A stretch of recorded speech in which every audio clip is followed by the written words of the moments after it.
सबसे पहले बहनों की बात करूं। बहनों का अगर किसी का यूट्रस डॉक्टर ने सोनोग्राफी करके कह दिया कि बच्चेदानी सिकुड़ी हुई है इसलिए ये मां नहीं बन रही है, सिर्फ 37 दिन का 37 डेज का ट्रीटमेंट है।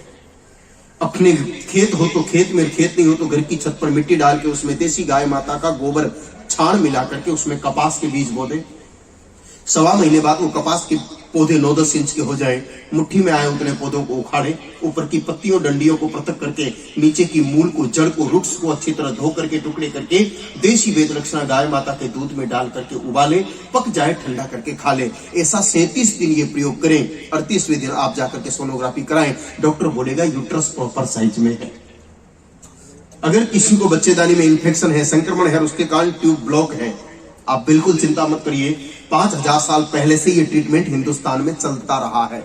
मेरे पास ऐसे सैकड़ों लोगों की सूची है जिन्होंने ये प्रयोग करने के बाद संतान प्राप्ति की। गुजरात के लोग भी हैं, गुजरात के ऐसे लोग भी हैं जिनको विवाह के 20-20 वर्ष तक संतान नहीं थी, लेकिन इस प्रयोग करने के बाद आज उनके बाल बच्चे हैं। इसका एकदम सरल तरीका महाभारत में लिखा है। आप एक कांच की बोतल में बैल का मूत्र ले लीजिए, ऐसा बैल, सांड, नंदी जिसकी उम्र 14-15 साल कम से कम हो, उसका मूत्र उस बोतल में भर के रख दीजिए। सुबह शाम सिर्फ सूंघना है। महाभारत के विराट पर्व में लिखा है कि उत्तम बैल का मूत्र सूंघने से बाद स्त्री भी गर्भ धारण करने की योग्यता प्राप्त कर लेती है।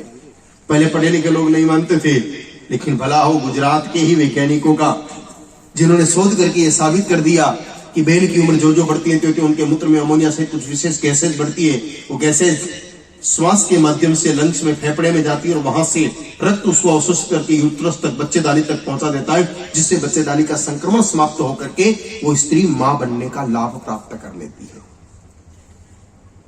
और अगर पुरुष के शरीर में कमी है, डॉक्टर ने सीमन एनालिसिस करके बोल दिया कि भाई शुक्र पूरी तरह से ठीक नहीं है इसलिए पिता नहीं बन रहा है, तो सिर्फ 2 महीने का ट्रीटमेंट है। सुबह उठ करके ऐसी गाय माता जिसके गर्भ में 7 महीने का बच्चा हो, 7 माह की गर्भिणी गाय माता का आधा कप गोमूत्र वो पुरुष पिए। दोपहर में 1 कटोरी देसी गाय माता के दही में मूंग के दाने जितना खाने का चूना, फिल्टर लाइम जो लोग पान पर लगा के खाते हैं वही चूना गाय माता के दही में डाल के पीना है। और रात्रि को सोते समय देसी गाय माता के दूध में 7 औषधि डालनी है। अश्वगंधा, शतावरी, सालम मिश्री, सालम पंजा, कोंच बीज, सफेद मुसली और केसर।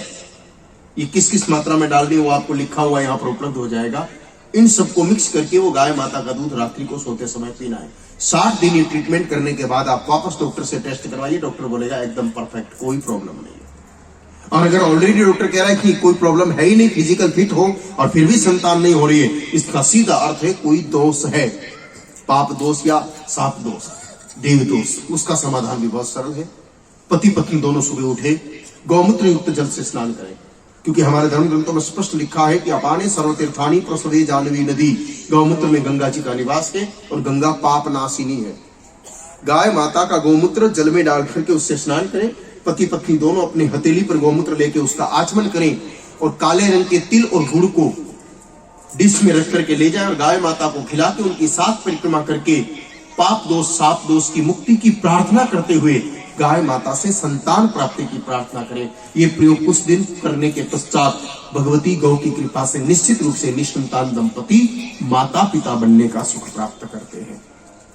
आगे बढ़िए, गर्भ में बच्चा आ गया,